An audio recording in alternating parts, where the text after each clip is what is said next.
एक आदमी ने अपनी पत्नी को एक बड़े पत्थर से बांध दिया, लेकिन पत्नी ने हिम्मत नहीं हारी और किसी तरह रस्सी खोलकर खुद को आजाद कर लिया। तब तक उसका पति याट नाव लेकर जा चुका था, लेकिन पत्नी घबराई नहीं।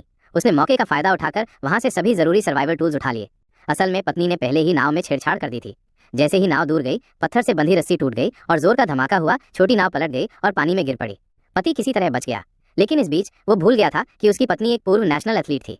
अब वो जंगल की शाखाओं से तीर कमान बना रही थी ताकि अपने पति को सरप्राइज दे सके। जब पति वापस किनारे पहुंचा तो गलती से एक गुफा में चला गया। वहां इंसानों के रहने के निशान थे। तभी उसने गुफा के बाहर कुछ रहस्यमय लोग देखे। उसका दिल बैठ गया। जैसे ही वो पीछे मुड़ा, एक सर लटका हुआ दिखा। उसे उस सर के बाल पर वही पट्टी बंधी थी जो उसकी कलाई पर ब्रेसलेट थी। उसे समझ आ गया कि ये लोग शायद 10 आदमी वाले गिरोह हैं जिनके बारे में कहानियां सुनी थी।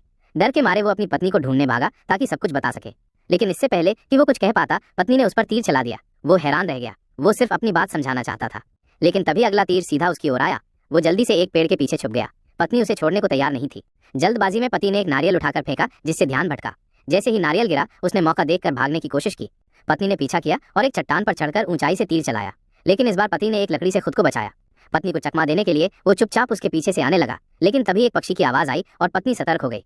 फिर भी पति ने दम भरकर डंडा से जोर से वार किया, लेकिन जैसे ही वो पत्नी को देखने आगे बढ़ा, अचानक एक जाल एक्टिवेट हो गया जो पत्नी ने पहले से लगा रखा था।